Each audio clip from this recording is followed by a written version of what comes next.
G'day fellas and welcome to a casted game. We are here on Prairie. Would you believe we got this bad boy back? You remember this map, the map that has 1 million sheep on it? Well, today ladies and gentlemen, we are back here to witness two of the world's best players go head to head in a 1v1 mono game, spawning in on the northwest side of the map. In the color blue, playing as the Chinese, representing Team Mayan Sanity, it's Anatan. A little bit of a double scout opening here. Definitely like that.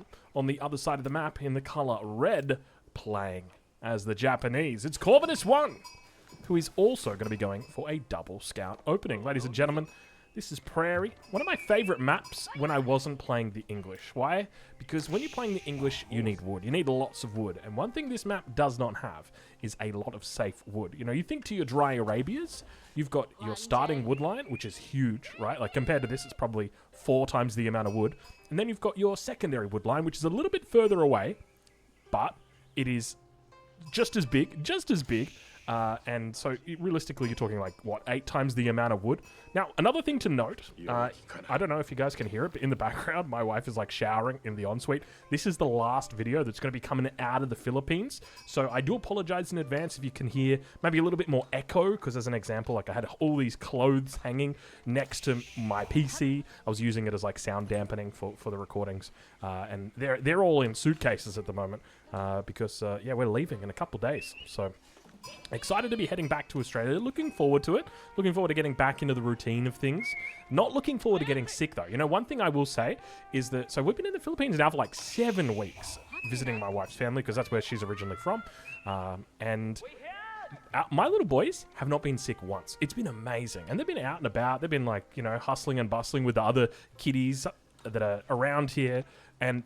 there's not been a single sickness, which is so nice. But back in Australia, I read the news. It said Melbourne, which is where we currently live, it said that it was the coldest day in 5 years that they'd just experienced. So, look, I'm giving myself about a week, maybe 2 weeks before the first sickness strikes. So there's going to be sad drongo noises in my house. We'll say that much. Anyway, let's talk a little bit about this game and about this matchup. A very fun matchup. In fact...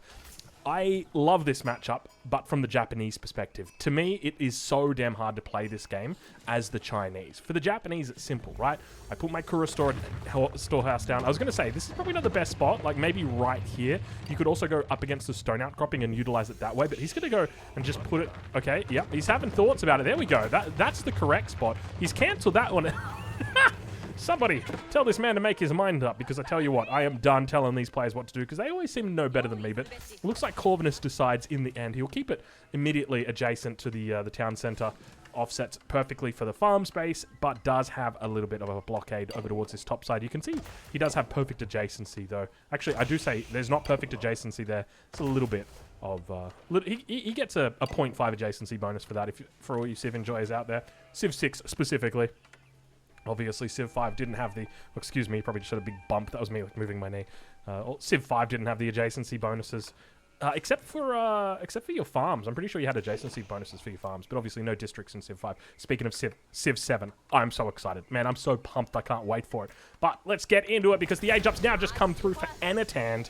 We've got something a little bit different here that I'm noticing, and that is that he hasn't opened with an Imperial official. Obviously, he went for a 2 scout opening, and normally you're a little bit slower off the mark with the 2 scout opening, and so naturally you want to avoid slowing yourself down even further by going for that Imperial official. So I think that's a smart move, especially because he goes straight into the Imperial Academy. I'm looking forward to seeing what we get from him. As I mentioned before, playing from the Japanese side, this is a really simple game that Corvinus needs to play. So let me explain how it works. He goes to Feudal Age, he puts a outpost on the gold to make sure that it's perfectly safe. He goes to Castle Age, he starts making mounted samurai, he takes all the relics, he starts making Onna Bugeisha, he kills the Chinese player. Pretty simple. Let's see what Anatan has got in store for us, because this is the typical way that the Japanese play this matchup, and I would like to see exactly what Anatan is going to be doing differently, because for anyone who doesn't know, Anatan has been on the rise. Recently, he has taken a lot of games off people that we were not expecting he would. He 3-0'd Vortex. You know Vortex? One of the best players in the world? Yeah, he 3-0'd the guy. Not 1-0, not 2-0, 3-0. Incredible stuff. So, very good player. I'm excited to see what he's got. And it looks like we do have a little bit of a different opening coming out from him. not only do we have 2 Imperial officials coming out of the Imperial Academy, but we also have Imperial examinations coming through for him nice and early. Now, I will also just remark, I do love this mill close to the town center compared to out over here on the berries, just because it makes it a little bit easier to get those tax drop-offs in. Of course, that shift-click bug is back, and it means that, well, you want to avoid that happening, so it's just easier to keep it nice and close to the town center. But it looks like it's going to be a castle age timing coming through from Anatan here. Now, one thing to note, he's only got the 4 vills on gold, but because of the tax generation that he's got coming through from these buildings, he can actually utilize the Imperial Examinations, which is about to boost that from 40 to 80, and that's going to make up a huge amount of his gold collected here. So you can see, like, well and truly, he's nowhere near the gold required to age up, but hold your horses, it is about to shift very, very quickly. So let's take a look and see. 6 tax in here, 152 tax in here, so he can do 2 rounds of gold collecting right there, and you can see he's got enough for another one. Now he's up to 400 gold. So it's a very nice little play that he's got. A little bit of a scout run around here. We can see that he's just looking to spot exactly what Corvinus is up to. And have a look at this. Corvinus not yet up. Now, one of the options that you do have for the Chinese fast castle, and this is something that I used to love doing, is going into the Imperial Palace. For anyone who doesn't know the Imperial Palace, it's the landmark that provides a huge amount of line of sight and lets you use the Imperial Spies ability.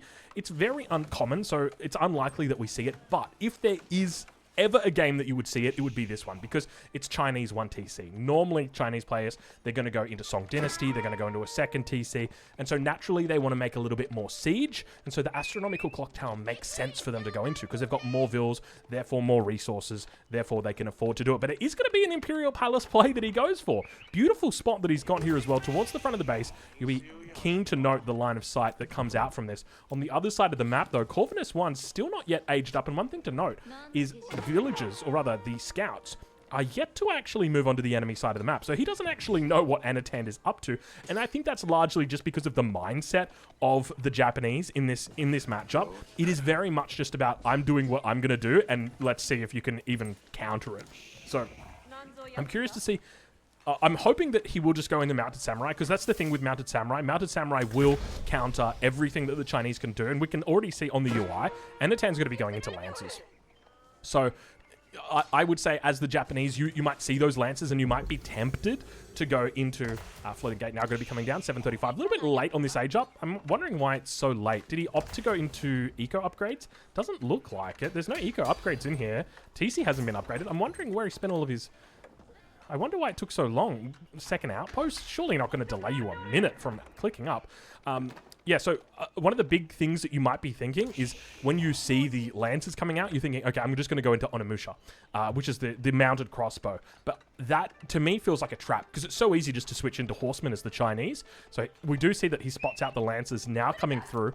We can see that Lancer does have a little bit of a siege on. He's anticipating that that Floating Gate is not going to be completed just yet. He's rallying units over there. A little bit of a misplay on the placement as well on that Floating Gate, but he does manage to get it up within, you'd say, maybe a second or two late. It looks like he may lose. Oh, he could actually catch the Shinto Priest. Shinto Priest. Oh, wow. Okay. Very well done here. Now, this is a win-win for both of these players. It's a win because Corvinus was still able to keep that Yorishiro alive, but it's a win for Anatan because he forced it into the town center. Town center's good, okay, but he really wanted this to go into a military production building, and it is going to be the archery range that comes out here for Corvinus, which I can't help but feel like is a mistake, just simply because the mounted samurai will just absolutely destroy the Lancer head-to-head. Like, it's not even close. You just skirmish with them, and you will always manage to come out on top because, you know, at the end of the day, the Mounted Samurai will take 2 hits compared to the Lancers, which will take 3 hits, but manages to find a couple of villager kills. I'm just going to go ahead and move my juice out of the way. I've got myself a little bit of a juice here. I'll give you some more Drongo updates. So, while I'm in the Philippines, went and had a look at the dentist. I read an article online about a guy. He spent $63,000 on getting his teeth done. He got, like, veneers done. I was like, man, that's crazy. You can just go to the Philippines and get them done for like $3 grand. And so I didn't get veneers done. I had them whitened because I'm relatively happy with like how my teeth are. I was like, you know what, I'll just get them whitened. But the consequence of that is I have to drink all of my they say all of your dark drinks, you should be drinking them through a straw. Well, yeah. Look, juice isn't that dark, but, you know, I just said, you know, I'll just be a little bit safe. Give like the first couple of months. Anyway, before you see that, the Lancer just comes around and eats the Onimusha while it pops out the other side of the TC. Morville kills now coming through. You know what? I've just had a thought. Perhaps the reason why Corvinus 1 did not go into Mounted Samurai was because he knew that he didn't have that Yorishiro to go into the stable. But then also you could ask the question, was it a mistake that he didn't have that stable down ready? Because normally what you'll see is like the stable will be immediately next to the floating gate ready to go. So maybe a little bit of a mistake in that regard by not having that ready. But then that's one of the things about this map is that you don't have the straggler trees that you normally would on, say, like Dry Arabia. You don't get that. And so maybe that was what happened. A little bit of a... Is that... Well, ladies and gentlemen, don't be alarmed. One of the world's best players has just lost a villager to the boar at the 10th minute mark in the game. Yes, I can confirm that has happened. All right, well, let's check in on the base of Anatan. So now has that Song dynasty coming through. One thing to note is the villager count is greatly in favor of Anatan. Now, that's largely going to be because of the Imperial officials. You can see he's got plenty of them out here. We've got 4 that are out and about roaming. But it's also because he's been doing work underneath the Japanese town center. A lot of work has been done here. He's managed to pick off repeatedly these vills on the wood line. But the Onimusha mass is starting to build here. And once again, this is one of those things where you're going to kind of put yourself into a bit of an awkward spot because, yeah, sure, you've got Onimusha, you're massing them up, but you're not Faye. You got to remember that Faye-chan is the absolute queen of massing Onimusha. How many games of Faye have we watched where she's just spammed out Onimusha against the unit that counters it? You probably heard the door close right then. Don't worry, you don't need to look behind you. It wasn't your door, it was my door. That was my wife getting out of the shower. How you doing, honey? She's probably looking at me very, you know, with that cringe look that they always put on it when you make like a dad joke. It's probably... Yeah, it's that face. I just checked. That's it. Anyway, Horseman number 1 is out. Also got the spring emplacement on the outpost that has arrived. But yeah, as we suspected, Horsemen just going to come out and they do very well against the Onimusha. Onimusha get bonus damage against heavy units like the Lancer, and the Horseman is not one of those units. And of course, the Onimusha, even though it's fast, Horseman is still going to be faster. So very simple switch here from Anatan. I think the question is, what other units does he follow it up with? Because on the side of Corvinus, I would expect that he probably switches into Mounted Samurai and then into Onna Bugeisha, but it feels like it's going to be a little bit too late. That's my fear, is normally it comes out of the gates very, very quickly. So, yeah, I'm kind of curious to know exactly what went wrong. Or not went wrong, but like what happened to Corvinus, because we were definitely very focused on Anatan, but I kind of want to know what happened to Corvinus, that his age up was so delayed. Like he was putting that landmark down, I think it was like 7:25, 7:30, somewhere around that region, and normally you'd be expecting at the latest, like a 7-minute timing. I don't know, maybe my Japanese timings are a little bit off recently. Maybe they got nerfed when I wasn't looking. Who knows? Anyway, we have got ourselves a Shinto shrine now being thrown down in the back of the base. One thing to note is that religious units are up for both sides here. Currently, one relic apiece is on the way through. I'm trying to look on the minimap to determine where that monk is. There it is. It's a little bit hard to see. The minimap is so small for me at the moment. It's probably small for you guys as well, because I don't have normally I'd have like a zoom, a zoom thing in my OBS that makes the map bigger for you guys. So I hope it's not too small for you guys at the moment. You know, I say that after recording like, what, 10 videos here in the Philippines. So it's, yeah, look, you won't have to put up with it much longer. As I said, this will be the last video. All the rest of the videos, they'll be 4K, they'll be perfect audio quality. I did read in one of the comments, it said that my voice sounds very different in the Philippines than it does in Australia. I suspect that's probably just because I'm like missing one of the pieces that I need. Like when it comes to my audio setup, there's like all these little pieces that you need, and one of them I had super glued to my desk. I'm like, I can't really take my desk, and I would need a chainsaw to get this bad boy out, so I guess we'll leave it there. And maybe that's the difference when it comes to my voice sounding that crisp and pure. In the meantime, you're gonna have to put up with this guy. Anatan's score is starting to pull ahead though. 13 villagers up at this stage of the game. Onimusha coming through here. He's picked up 2 relics apiece. Rather, they've picked up 2 relics apiece here. Scout going to be going down here underneath the town center. Onimusha moving around the north side of the map, looking to link up here with the Mounted Samurai as they make their way through. Crossbow numbers have started to rise here for Anatan. Interesting comp that he's got crossbows together with horsemen. Very, very interesting composition. Horsemen are tanking up the front line, at least for the moment. And on the back side, you can see that the crossbows are doing a great job of just making sure that the enemy is dealt with. Now, in this situation, if you had a whole bunch of mounted samurai and Onna Bugeisha, the Onna Bugeisha don't get countered by the crossbows, and they also shred through the horsemen.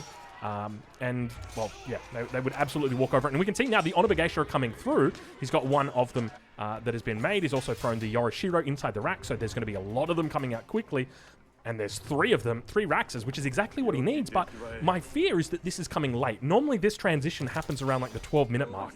And it means that the Chinese player is not yet prepared as they should be. The reality is that now 3 minutes later, we've got this big, massive crossbows that have built up, which are going to be easily able to whittle down your mounted samurai one by one.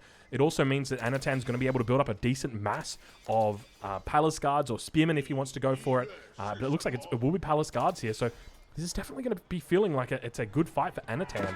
So I think it all really just goes back to that timing. And speaking of timing, have a look at this. A second town center going to be thrown down for Corvinus. So looking to get ahead on the eco game.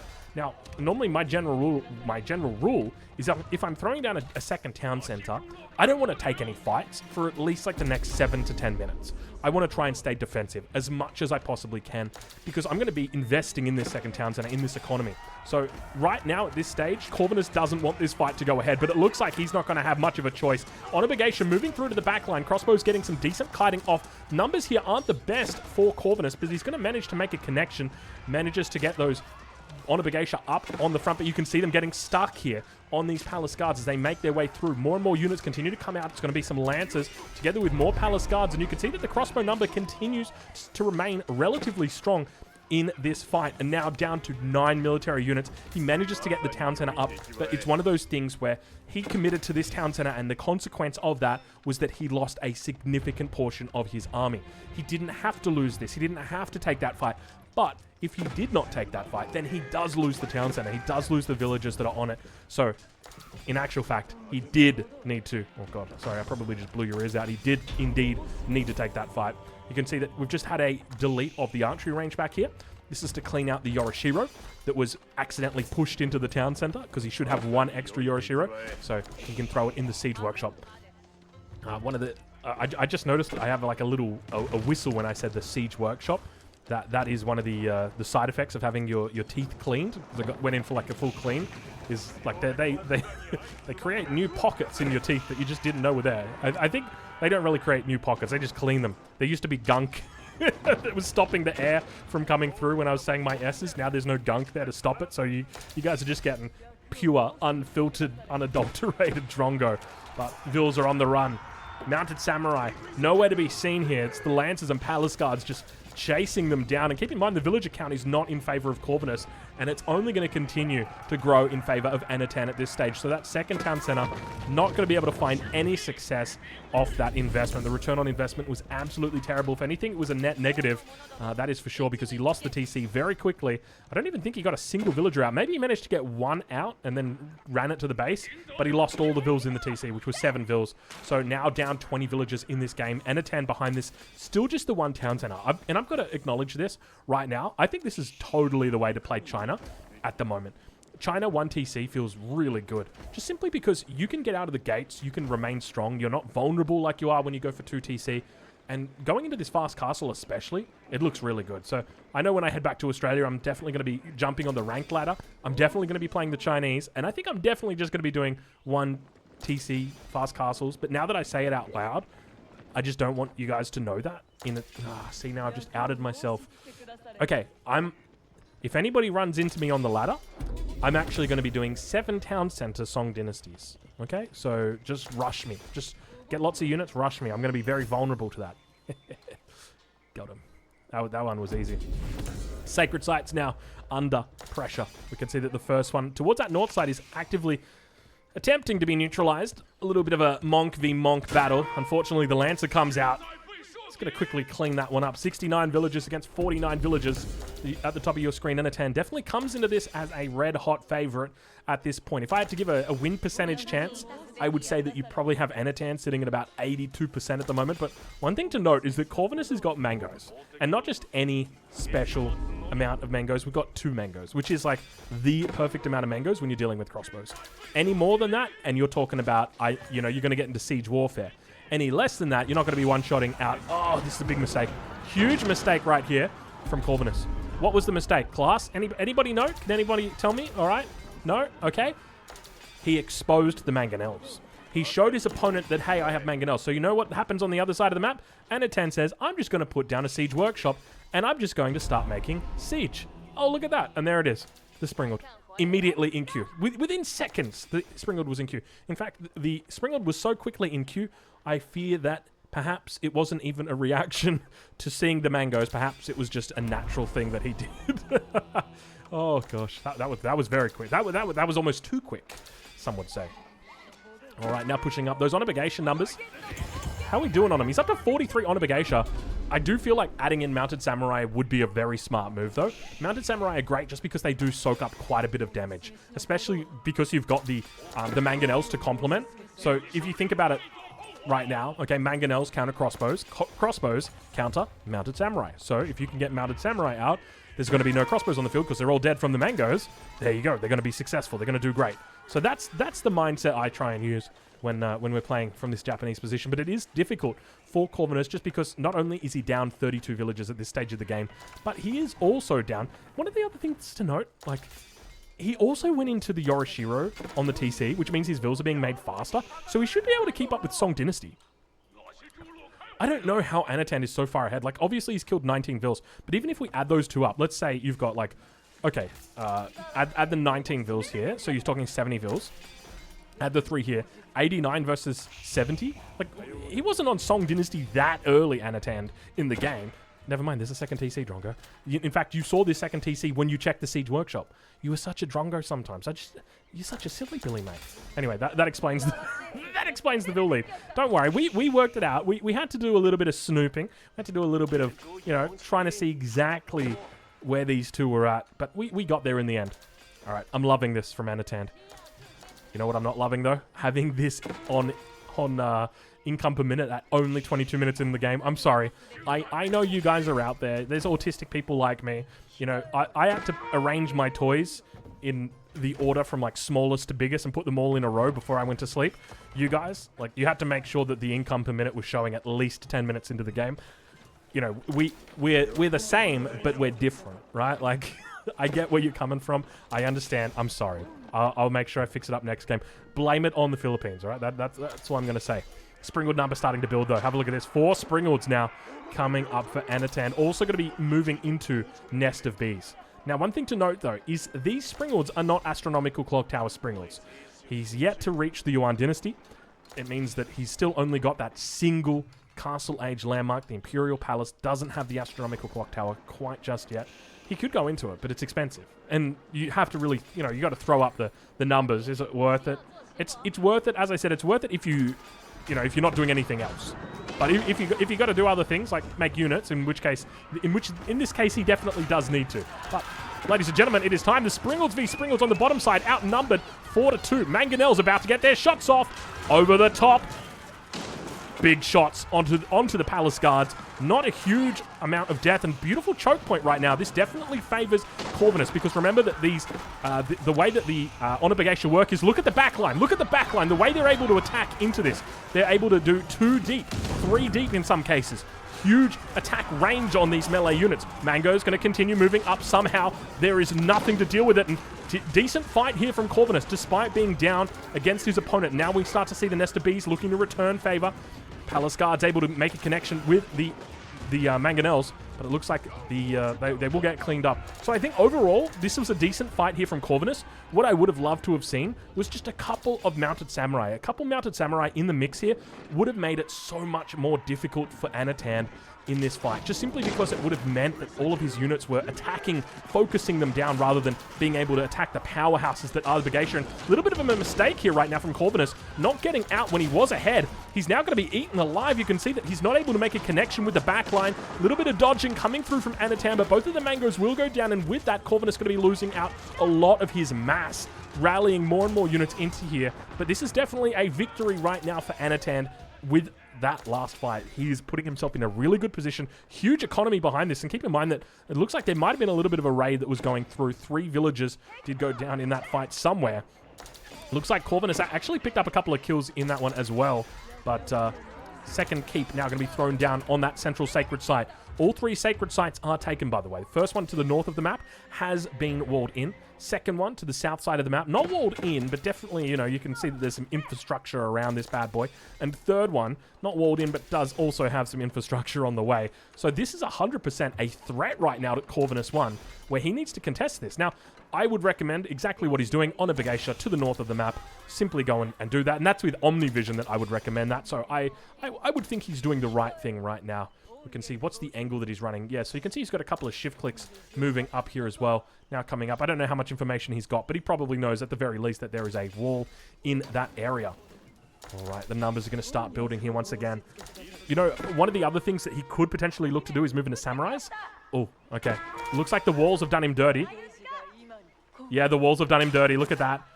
I think he issued an attack move command, and they've just decided to attack the villagers that were down here instead of like going up over there. Yeah, oh, you know what? It was probably he issued an attack move command onto the other side of the wall, and they've just walked down towards this angle, and they're like, oh yeah, there's an opening down here, because that's how the AI thinks. So now he's managed to make it through to the other side. The problem is the enemy's very close to him here. So now all of a sudden he's got units on this side. You know, this isn't terrible.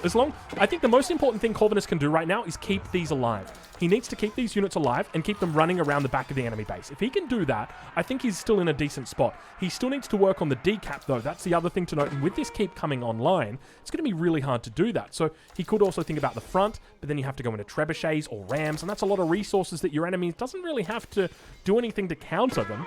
They're just kind of like, it's just part of the parcel.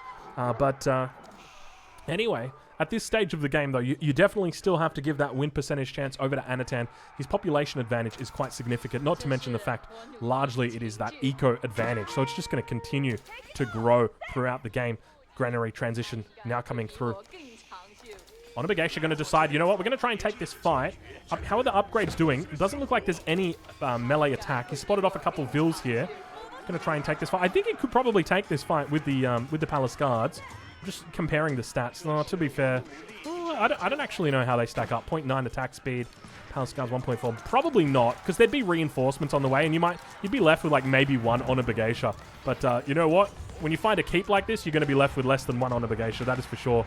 There is no way anything is surviving through that, except for the guys that managed to run away. In which case, you are left with indeed one Onna Bugeisha.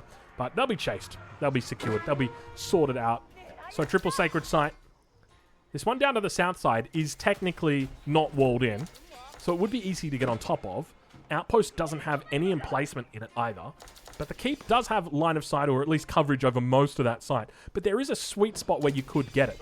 He's now going to start investing in Trebs. Trebs are one of those really awkward units where it doesn't serve any purpose than other to take out this keep. And you've got to remember that Anatan is 200 out of 200 pop, so this keep...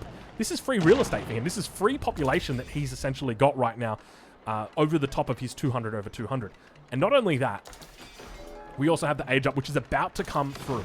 Now, keep in mind that once he's aged up, it's almost impossible for Corvinus to come back, because that age up is going to serve as a means for him to upgrade his units, for him to get eco upgrades as well. So especially I'm thinking about the unique Chinese upgrade, which is Ancient Techniques, which is a massive boost to your resources collected. But then finally, it's going to be an upgrade to your defense. Just when you think you've got your enemy under control, you've got the 2 Trebs, I'm about to take down his keep, and then I'm going to move my army onto the sacred site and take it, the Great Wall Gatehouse comes online. One of the best defensive landmarks in the game. This thing is double nest of bees at 10 range. There is no way you are breaking this. Not in 2 minutes, my friend. You're going to need triple the trebuchets and 10 times the amount of time you got left. And he agrees. He says, you know what? I'm not doing that one, Drongo. He surrenders. He gives it up. A single landmark doesn't have to fire a single unit or a single bolt. It just does it through sheer fear. Ladies and gentlemen, go and check out Master of Realms this weekend. And, of course, we'll catch you guys in the next one. Thank you so much for watching.